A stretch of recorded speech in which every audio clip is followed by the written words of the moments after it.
एनसीसीआई office ले जाते हैं और मुझे हवालात में बंद कर देते हैं। उससे नेक्स्ट डे की बात है, मेरी इन्वेस्टिगेशन चल रही होती है। एडिशनल डायरेक्टर एनसीसीआई सरफराज चौधरी साहब वो अचानक कमरे में आते हैं, मेरी तरफ देखते हैं, कहते हैं कि ए मुंडाई। आईओ कहते हैं हाँ जी। कहते हैं इसको लेके आओ मेरे पास। आईओ हथकड़ी पकड़ता है, मेरे हाथ पे लगाता है और कहता चल। मुझे जब हथकड़ी लगा के एडिशनल डायरेक्टर रूम में लेके जाते हैं तो वहाँ पे 5 ऑफिसर्स बैठे होते हैं। एडिशनल डायरेक्टर सरफराज चौधरी साहब मेरे से पूछते हैं कि तुम कौन से एप्लीकेशन के कंट्री हेड हो। मैंने कहा कि सर मैं किसी एप्लीकेशन का कोई कंट्री हेड नहीं हूँ। वो अपनी कुर्सी से अचानक उठता है, कहता तेरी माँ किधर से आता है पैसा तेरे पास। मैंने कहा सर मैं यूट्यूबर हूँ, मेरे 8 मिलियन सब्सक्राइबर हैं, उधर एडसेंस अभी मैं बात कर ही रहा होता हूँ। कहता है कि तुम मेरे वतन अजीज के बच्चों को खराब कर रहे हो, क्या करता है तुम्हारा बाप। मैंने कहा जी यूनिवर्सिटी के अंदर प्रोफेसर है। तो कहता तुम इतने क्यों हो।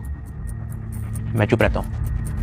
वो चीख के बोलते, कहता बोल। मैंने कहा जी सर मैं सिर्फ वीडियोस बनाता हूँ, मैं यूट्यूबर हूँ। माँ बहन की गालियाँ वो देता रहता है। उसने मेरे मुंह पे बहुत जोर का थप्पड़ लगाया। मैं बिल्कुल चुप होकर ऐसे मुंह नीचे करके खड़ा हो गया। तो कहता मुंह ते कर।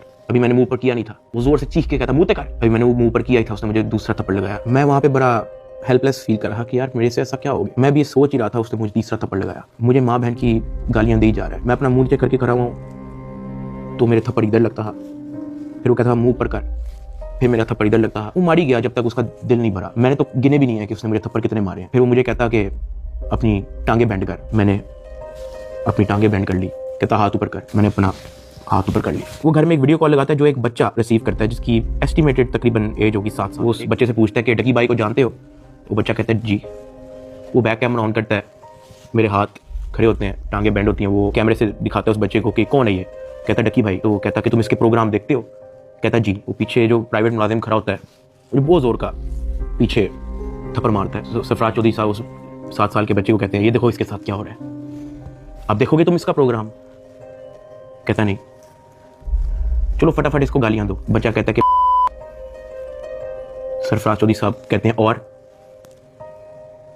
का बच्चा। सरफराज चौधरी साहब कहते हैं और का बच्चा। थप्पड़ वो मारी जा रहा होता है पीछे। वो वीडियो कॉल पे उस बच्चे को दिखा रहा होता है कि ये तुम इसके प्रोग्राम देखते हो और ये मैं क्या बताऊं यार। खैर मैं तब बड़ा हेल्पलेस होता हूँ। मैं समझ नहीं आती कि मैं क्या करूं और किस तरह इससे निकलूं। मैंने क्या किया ऐसा। खैर वो सरफराज चौधरी कहता है कि इसको ले जाओ, इसकी तरीके से तफ्तीश करो।